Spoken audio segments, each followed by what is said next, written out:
From the American Academy of Neurology, I'm Dr. Daniel Correa. And I'm Dr. Audrey Nath. This is the Brain and Life Podcast.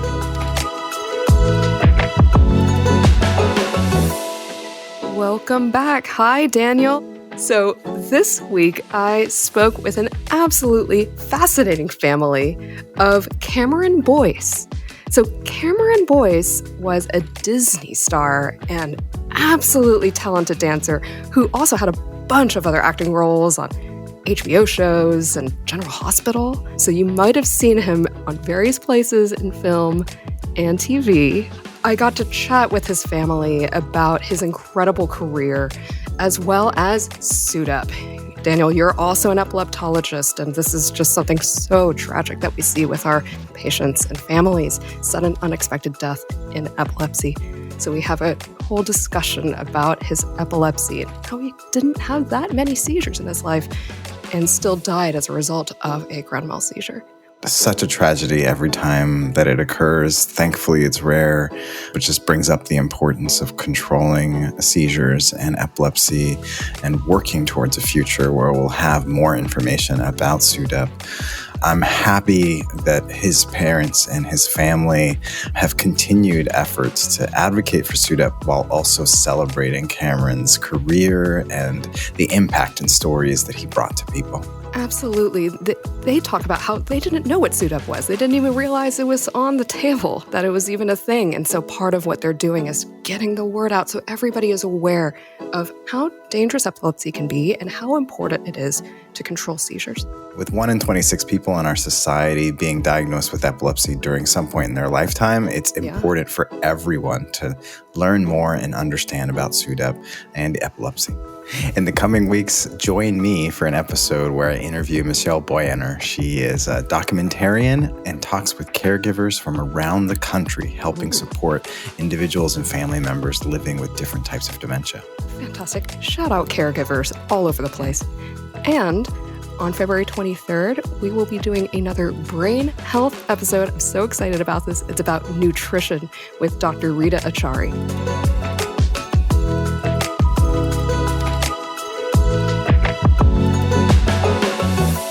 Today on the Brain and Life podcast, we are honored to be joined by Victor and Libby Boyce, parents of Cameron Boyce. Many of you may have heard about Cameron from his acting work with Disney, and many of us heard on the news in 2019 when it was announced that he suddenly passed away from complications of epilepsy and sudden unexpected death in epilepsy, SUDEP. I wouldn't really be able to make it through Cameron's entire resume right now in the time that we have, as he accomplished more than most kids and adults could dream of. Many of you know him as Jake in the Disney Junior series, Jake and the Neverland Parties. And he was in a whole bunch of movies. He was an accomplished dancer. And there's this clip of Cameron on set with Michelle Obama, making her laugh so hard that they had to stop filming. And so I'm not going to do justice to Cameron's striking talent and body of work. But even beyond his incredible career in acting and in dancing, he also used the platform that he had to give back to important causes, including clean water to people who need it and homelessness. These things that he didn't have to do.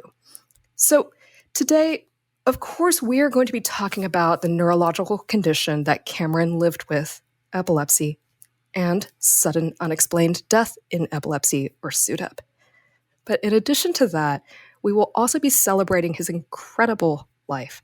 Thank you, Mr. and Mrs. Boyce, for keeping his voice alive. Welcome to the Brain and Life podcast.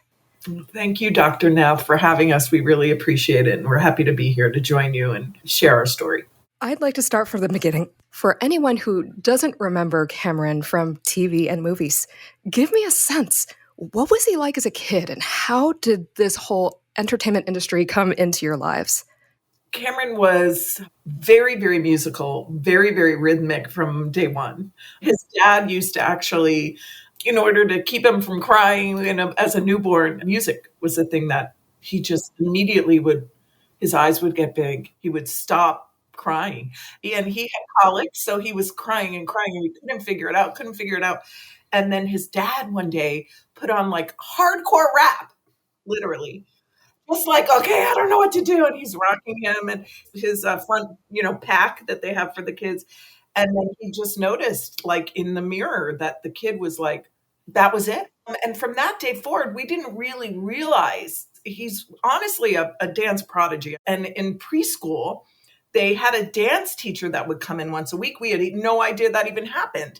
So one day they said, oh, come to the dance recital. Mm-hmm. And we went. And Cameron like stole the show, and all the kids just sort of stopped and just stared at him. He was the show. And so we decided to put him in dance classes because he was so joyful. You can still watch it on YouTube, everyone. It's mesmerizing. And he literally was classically trained from the time he was 5 to like 12, and spent hours in the dance studio and just loved it.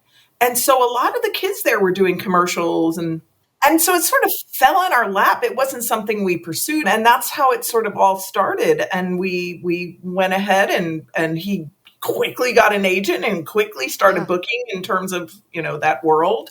And it just went from there. We really didn't have to do much. That's incredible. His talent took you guys and shook you, essentially.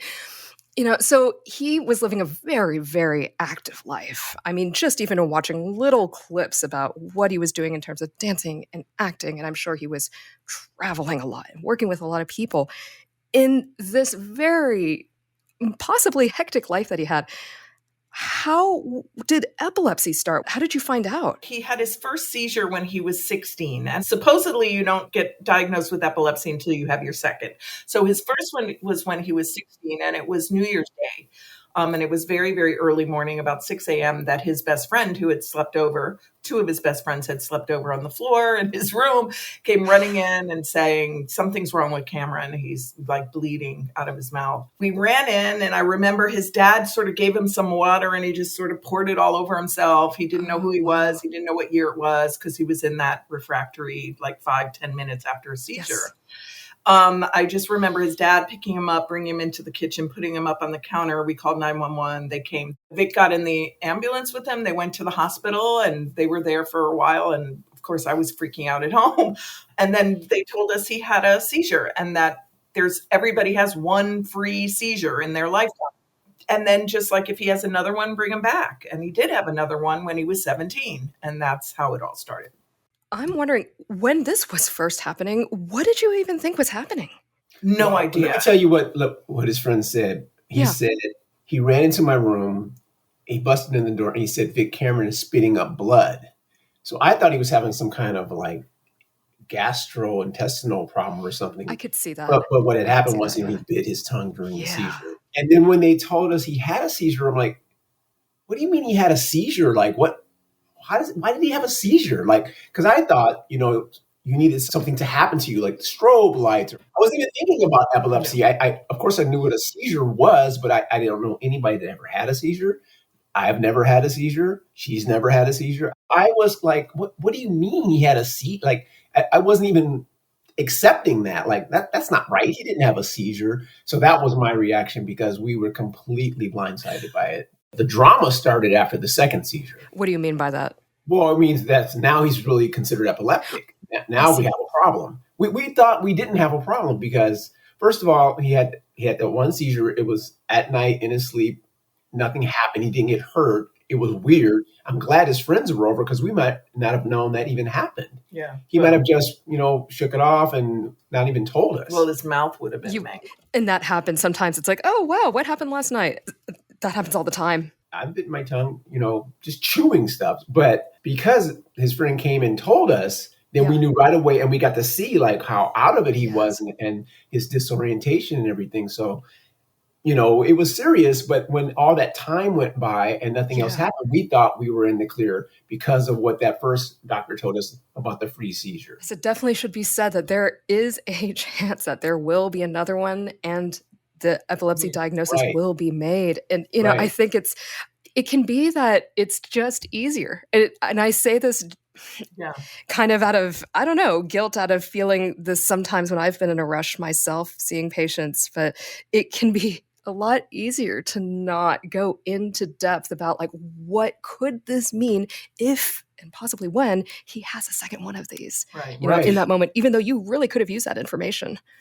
Well, but the other thing is, I think, you know, it also points to the fact that I think we view doctors as the end all be all, but like an ER doctor may not have all the information on neurology and epilepsy. And so what they say, we're like hanging on every word, but yet at the end of the day, until, you know, he got that second seizure, we weren't referred to a neurologist, you know? So like, then we go to a neurologist and they give us medicine, and they don't give us really, when I say very little information on anything, and very blasé about it, and just a little information about the medicine. He did do, what is it, the EEG? The EEG? The thing with the things, and the stickers on the head, yeah. He went to a Rams game with a big hat on. You know, an ambulatory EEG. Yes. Okay. They did an ambulatory one. They did. They tried to trigger a seizure. Yes. And nothing showed anything. And he only ever had 5 seizures that we know of. Oh, wow. From age 16 to 20. In a way, this is going to sound weird, but I'm going to say it anyway. If he had had more seizures, we may have had better medical attention, because if he's not having seizures, then, you know, they're not thinking that, they may think that the medicine that they gave him works. And so obviously you don't want to have more seizures. That's how you get more attention on maybe what kind of epilepsy is it? What are his triggers? Did all these things that we should have had some conversations about with the medical. I am curious about that, because that is really striking that there was a total of 5 that you guys knew about. So there was the first one, there's the second one, and then he got the diagnosis, and then 3 and 4, and unfortunately 5, I'm guessing it was when he passed. Correct. Was there a consistent trigger that you guys knew of before each of these seizures? They were always nocturnal, and that's one of the huge red flags for SUDEP. Boys 20 to 40 in their sleep, people who are very, it's not active, but, you know, he worked a lot. So, you know, he might not have gotten a good sleep all the time, but his age group, you know, he wants to go out with his friends. You know, he's doing young man things. He wasn't thinking about it. And all those things are red flags for SUDEP. And so Cameron checked all the boxes, unfortunately. And as far as we know, every seizure he ever had was at night in his sleep. We didn't know it was SUDEP because I never heard of SUDEP. And we still didn't hear of SUDEP until the coroner told us that's what it was. So that's when the SUDEP thing came in. I didn't know it was SUDEP. But we knew it was a seizure. The coroner told us. And what we're learning is the coroners don't put SUDEP. It's underreported. It's underreported because it takes more work to, you know, assess that a person has passed secondary to epilepsy. And so it's easier to say it's pulmonary, it's heart, it's whatever, than to say it's epilepsy. Yes. So it's incredibly underreported, and this is what we're learning. However, I work for LA County, and I had some help ensuring that the coroner, you know, really reviewed this case closely. We'll be talking about this with our expert, but, you know, we get down to it at a cellular and molecular level sometimes, you know, and really talking about the mechanisms of SUDEP. So, yeah, it's not obviously from kind of a gross inspection, even of the brain, unfortunately. I'm glad that you advocated for your son, even in his death. Just as a mom, I'm just so amazed that you did that. Well, and like I said, part of it was because, you know, the media can just twist everything. And, you know, and honestly, like, we're very transparent. And the bottom line is, you know, we weren't aware of epilepsy and that it can be fatal. We weren't aware of all these things. And so, you know, we want to be very clear, like, our son had this medical condition, and now we're going to have to attack this because, you know, he's no longer here to use his voice, and we have to be in front of this, and we have to do something about epilepsy because, crazy as it is, he's the one person that people kind of know who died of epilepsy.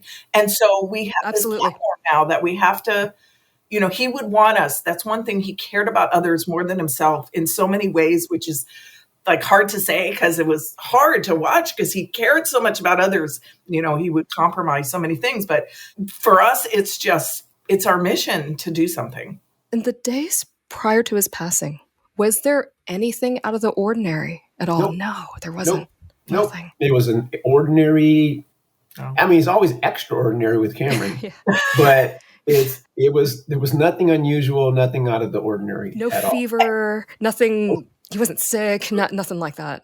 We spent the night with him hours before he died. To be clear, he lived in his own home. Sure. We went out to dinner. Yeah. We went out as a family. Oh, wow. With his sister, his mother, and myself. He didn't like his meal. I remember. He didn't like his meal, but him and his sister were cracking jokes. They were teasing us. They were taking pictures. They were doing all their normal things that they do.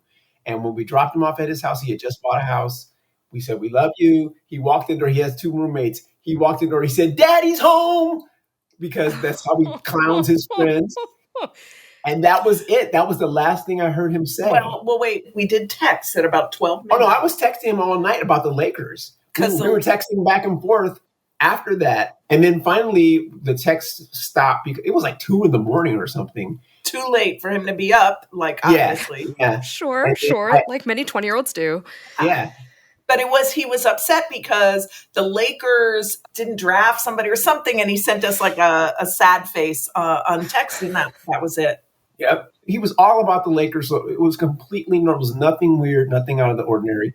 We're grateful because we didn't get together as a family for dinner all that much because everybody was so busy. Oh, yeah. I called him like normal on Friday and was like, "What are you doing tonight? Hey, let's have dinner." And then he called me, totally normal. I just told her the other day, I'm just so blessed to have that last night with him.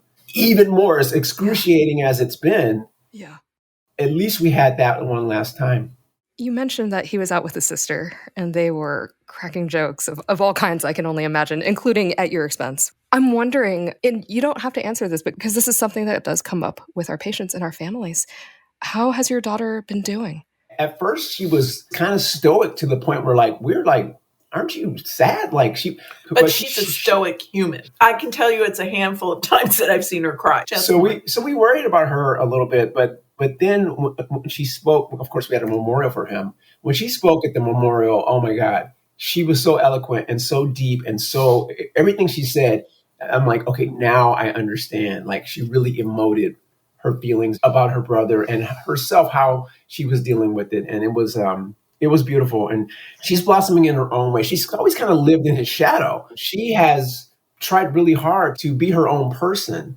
And now she's there. She's fully formed human. She's doing her own thing. She's living her own life. And of course, she loves and honors her brother's memory, but she's not going to let his passing drag her down as a person. So all of you came together to honor his legacy with the Cameron Boyce Foundation. And, Cameron had his hands in so many different things. I'm just wondering, how did you figure out, oh my goodness, what is the scope of this foundation going to be? And was that paralyzing? I'm just wondering. Yes. I mean, it was an immediate knee-jerk reaction because he was doing so much and it was like, we didn't know what we were getting into at all. Mm-hmm. We were focusing on everything but epilepsy in the very beginning. It wasn't about epilepsy. It was about continuing the projects that he was the most passionate about, which was the clean water thing and being nonviolent and expressing yourself through the arts. But he wanted to encourage because he understood he had a platform and that people looked to him for inspiration. Right. So from his point of view, he was like, he understood that the creative arts was something that meant so much in his life that for people who are disenfranchised or people who, come from hard traumatic histories, that creative arts can actually save lives. And so he understood that, and that's what he was harnessing. And so there's all of the work that he was working on, which is enough for an entire foundation. Yeah. And educating about epilepsy and SUDEP. What was that like, the process of starting? Like, okay, we need to find people. We need to create an organization. What was that like for you guys? We started with our tribe. Like we started with our family and our closest, including, Cameron's publicist and including Vic's sister and including his best friends. And we sort of waddled our way through and we finally were able to find a director who could help us really figure out what someone who knew what she was doing, because we didn't. Like I said, before Cameron had his first seizure, I mean, of course, I'd heard of epilepsy. I didn't know anything about epilepsy. So to be in this position is it's surreal. When we disclosed what happened to him, people just bombarded us on social media. Oh my God, me too. My mom, my uncle, my brother, people started coming out of the woodwork and disclosing that they had epilepsy or they had suffered a seizure. They had a friend that had a seizure. So then we realized, wow, we really can affect some people's lives focusing on epilepsy as opposed to the other things that are still important to us. But the epilepsy component of the foundation just became the main focus after we realized how much we can make a difference if we really pushed on it. So that's the evolution of the foundation in a nutshell. And I've talked to, like yesterday, I was talking to a neurologist, and, he was saying that he uses Cameron's story in his discussions. We know that we've saved lives because of Cameron. So on one hand, that's really hard. But on the other hand, it makes us feel good. For everyone out there listening, including physicians, but particularly families who might be in your shoes where they've just found out that their kid has epilepsy, is there something you would like to tell those families? Yes. Get to a level 4 hospital and see an epileptologist. Period. End of story. We would have done that. I don't know whether it would have saved Cameron's life. We'll never know that. But I do know that epileptologists study this on the regular and that neurologists may or may not. And so I think neurologists have basic information. I'm not taking anything away from neurologists. I really am not. If you have a choice, it is definitely worth seeking out an epileptologist and taking the time to learn about this and to keep a journal and figure out what your triggers are. And, all these things that we just really didn't know anything about. And, mapping it out. I think just taking it seriously. Take it seriously. It doesn't have to be fatalistic here, but we have to be clear that it is life-changing, just like anything else, and that adjustments need to be made. And you need to be your biggest advocate. You're at the core of your medical care. Nobody else is going to do it for you. I mean, obviously, the parents are the advocate for the child and for the adolescent. And you want to set them up for adulthood. This is a really big issue, actually, that comes up in clinic. As an epileptologist that sees this, there are some teenagers that, mom's been taking care of it. And then, oh boy, you're going to college? Oh, wow, there's so many things we need to talk about. Your meds, your sleeping habits. We need to talk about alcohol, just being realistic and not just sweeping things under the rug. Let's have a really open conversation about this. And, correct. Okay, let's make a plan if you need to stay up late at night. Okay, where you need to be around other people. We have these conversations now, but they need to be very frank, real conversations about reality. Yeah. Well, also, I think the medical community has an obligation to have these conversations. Yes. So I highly encourage the medical community to do better. If you're doing well, great. But, think about it. Think about it, medical community. Are you doing all that you can do to arm your patients? And that's key. Where can people who are families that have epilepsy or people who are just curious, where can they find your foundation and y'all's work? So we are at the CameronBoyceFoundation.org. And there's all kinds of information on there. We have a Now What campaign, which is really encouraging just what I said, which is, you've been diagnosed, now what?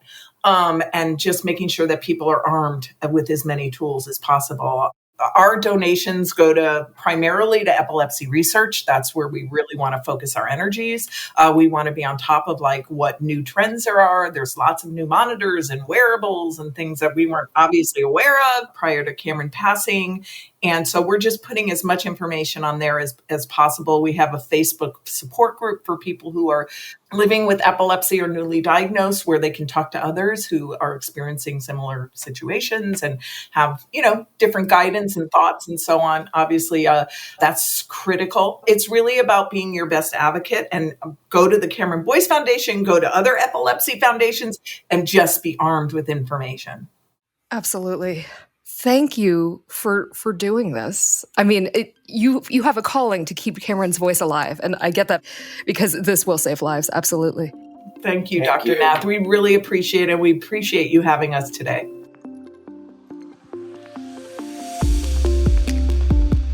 Can't get enough of the Brain and Life podcast? Keep the conversation going on social media when you follow @Brain and Life Mag or visit brainandlife.org. As your hosts, we would also like to hear from you on Twitter @NeuroDrCorrea and at Audrey Nath, MD, PhD.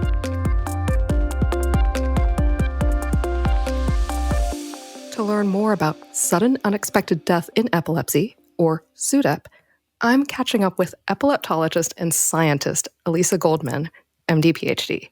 She's a professor of neurology at Baylor College of Medicine and also a researcher who has published extensively on epilepsy genetics and SUDEP. And on a personal note, Dr. Goldman was one of the very first attendings I worked with when I started fellowship, and she was really nice, and I won't forget that. Welcome to the podcast, Dr. Goldman.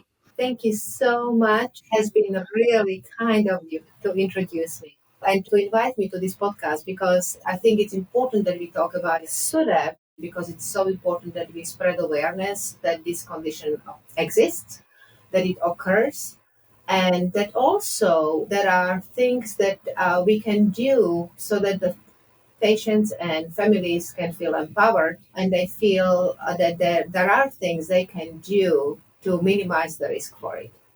Absolutely. And, talking with Cameron's parents, they didn't really know about this. So I think getting the word out is huge. And they now run a foundation to raise awareness and raise funding for research. Just briefly to start, they talked about how Cameron had had epilepsy maybe for a couple years before he passed away and had maybe 5 lifetime seizures. Can you tell us a little bit about SUDEP and if the frequency of seizures is related to it or not? So we know that SUDEP, the sudden death in epilepsy, is epidemiologically tied very strongly to uncontrolled epilepsy and frequency of convulsive seizures. So that tends to be the strongest risk factor, and therefore the strong impetus to really control seizures as best as we can. And if medications are not controlling the seizures adequately, then it's important that the physicians will discuss other avenues, such as epilepsy surgery, neuromodulations, because we have different modalities that can affect not only management of the epilepsy and help with the improvement in the outcome, but also really mitigate the risk of epilepsy. Absolutely. And actually, to that point, I wanted to bring this up because you talked about controlling epilepsy with medication, and if needed, there are more options. And I wanted to bring up this point that it sounded like Cameron had had 5 seizures, which doesn't necessarily sound like a lot. However, our goal as epileptologists, it's not to get people down to 1 seizure a week or 1 seizure a month or 1 seizure a year. We want people to be seizure-free. And I just wanted to bring that up since you talked about control of seizures. Exactly. And you have seen it on the pediatric side, and I've seen it on the adult side, being an adult epileptologist, that we really go after each and every seizure, because each and every seizure is dangerous, not just because of SUDEP, but also it can happen at the wrong place at the wrong time. And so that's why it's important that we try to control it as best as we can. Now, unfortunately, in some smaller number of patients, the sudden deaths can happen even though the epilepsy has not declared itself to be medically refractory, lasting for many years and manifesting as these intractable seizures. And we really don't understand why that 1 seizure out of 3 or 5 may be actually lethal, and why is it that some patients may have multiple seizures, many times quite violent seizures, and they will come out of it, but the SUDEP may happen then many years later. That part is really being under intense investigation, and over the past 15 years, NIH has been putting more and more resources in funding really cutting-edge research to understand the mechanisms and the risks that can put patients on the path towards this really tragic outcome. Absolutely. So there could be a multifactorial kind of mechanism or cause for SUDEP. And yeah, like you're saying, why is it that some people can have hundreds of seizures before experiencing this and others might have 5, like Cameron did? There's likely, now you know this better than I do, some sort of genetic component.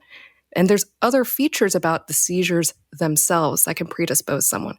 Can you tell us a little bit about that? Are there certain red flags with seizures that patients have that tell you that they may be at higher risk?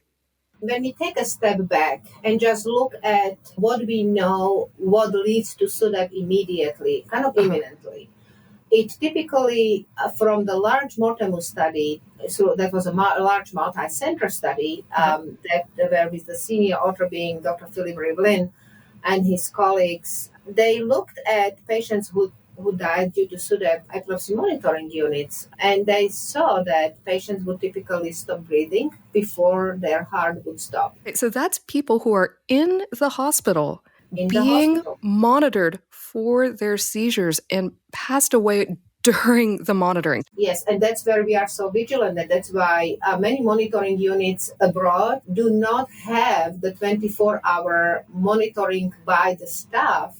And that's where these kind of tragic situations can happen. And that also speaks to the importance of having continuous monitoring where the nursing and the technologists are right then and there, and they intervene with each seizure in a timely manner.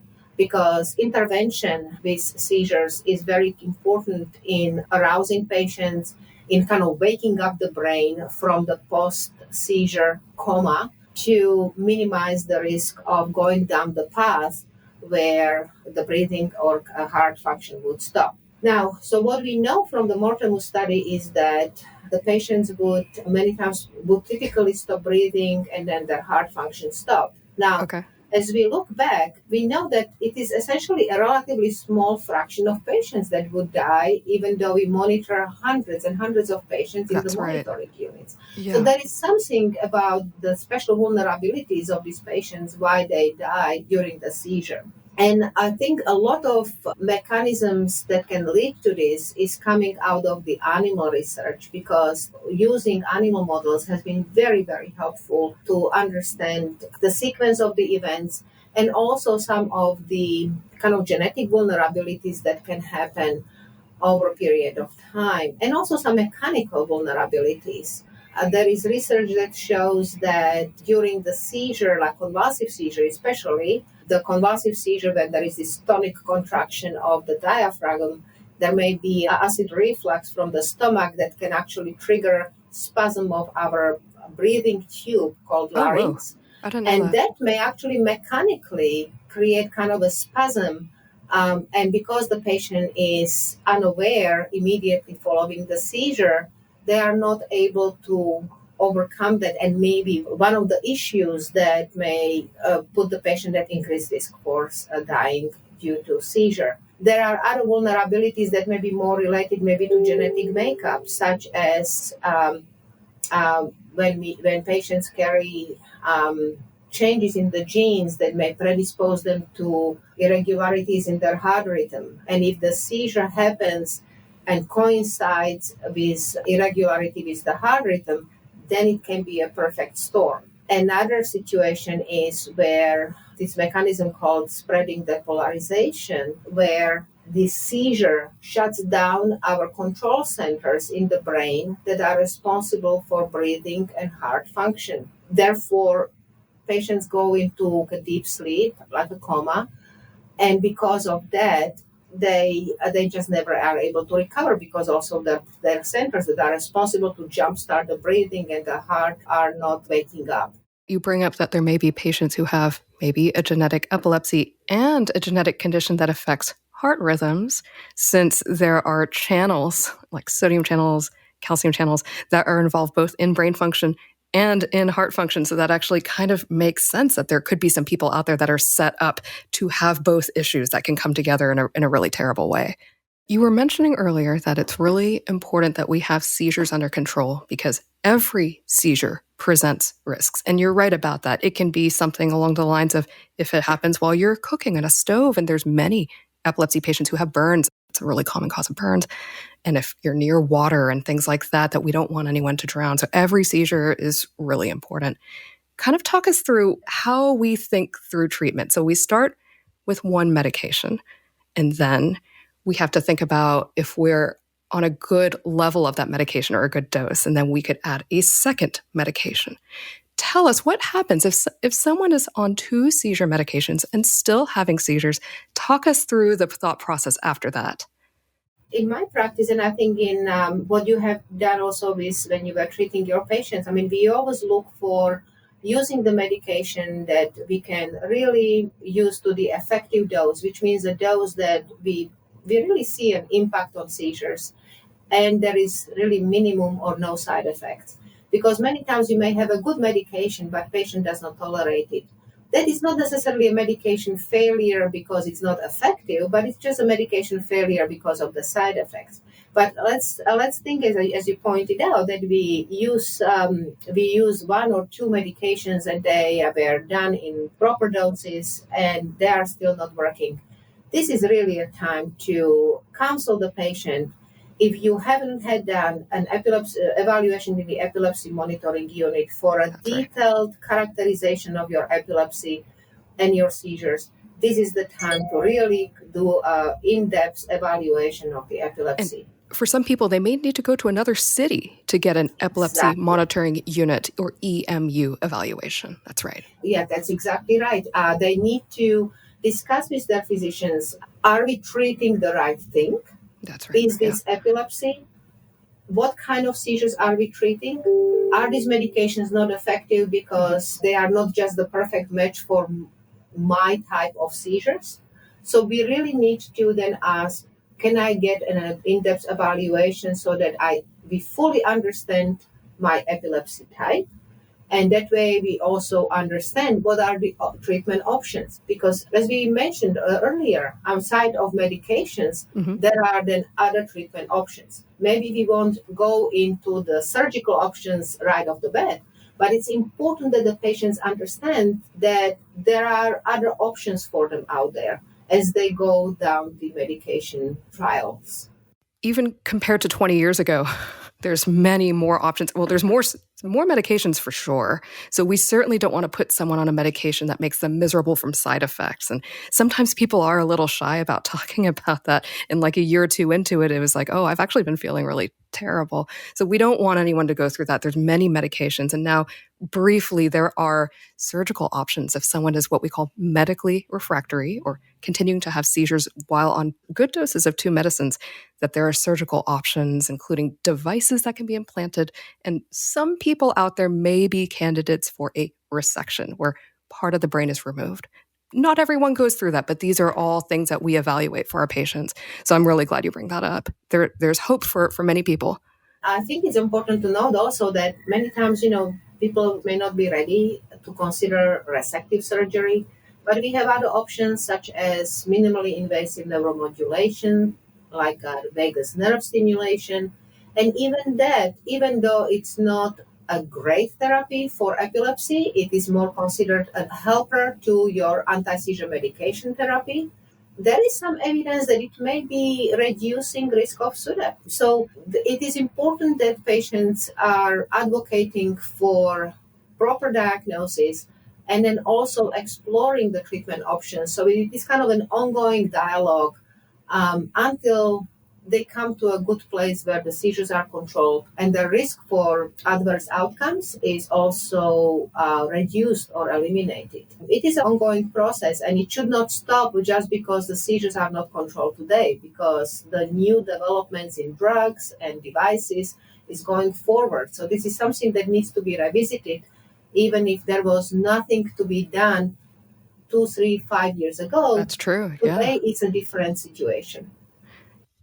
Many patients ask us where they can get information because this can all be really overwhelming. Where do you suggest patients look for good, high-quality information online or in books?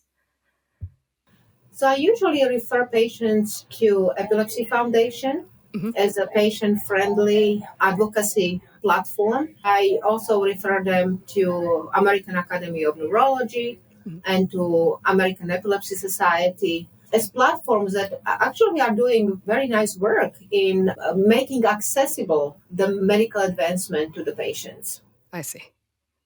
Absolutely. Just like with everything else in medicine, we have some really exciting new diagnostics and treatments that not everyone necessarily has access to. So I think that's really important to get the information out there. Yes. I encourage my patients to access medical literature and then to bring it back to the clinic and tell them, there is probably a lot that you will not understand, but it is something for us to discuss in the clinic. It's a reputable source, and that's where we can have a conversation about your options. Absolutely. People bring in papers from PubMed. We fully expect it, and we're happy to take a look for sure. Yes. Well, yes. Thank you so much for joining us and for continuing also to teach medical students and residents and fellows like myself all about epilepsy and how we can improve our patients' lives. Thank you, Audrey. It has been truly a pleasure, and I feel privileged that you invited me to talk to you today. Thank you again for joining us on the Brain and Life podcast. Follow and subscribe to this podcast so that you don't miss our weekly episodes. You can also sign up to receive the Brain and Life magazine for free at brainandlife.org. Also, for each episode, you can find out how to connect with us and our guests, along with great resources in our show notes. You can also reach out by email at blpodcast@brainandlife.org, and you can call in anytime and record a question at 612-928-6206. You can also follow the Brain and Life magazine, Audrey, and me on any of your preferred social media channels. A special thanks to the Brain and Life team, including Andrea Weiss, Executive Editor for Education and News Publications, Nicole Lucier, Public Engagement Program Manager, Rachel Coleman, our Public Engagement Coordinator, Twin City Sound, our audio editing partner. We are your hosts. Daniel Correa, I'm joining you from New York City and online at Dr. Correa. And Audrey Nath, beaming in from Texas and on Twitter at Audrey Nath, MD, PhD. Thank you to our community members that trust us with their health and everyone with neurologic conditions. We hope together we can take steps to better brain health and each thrive with our own abilities every day. Follow and subscribe wherever you get podcasts. We really appreciate it if you could give us 5 stars and leave a review. This helps others find the Brain and Life podcast. Thanks again. See you next week.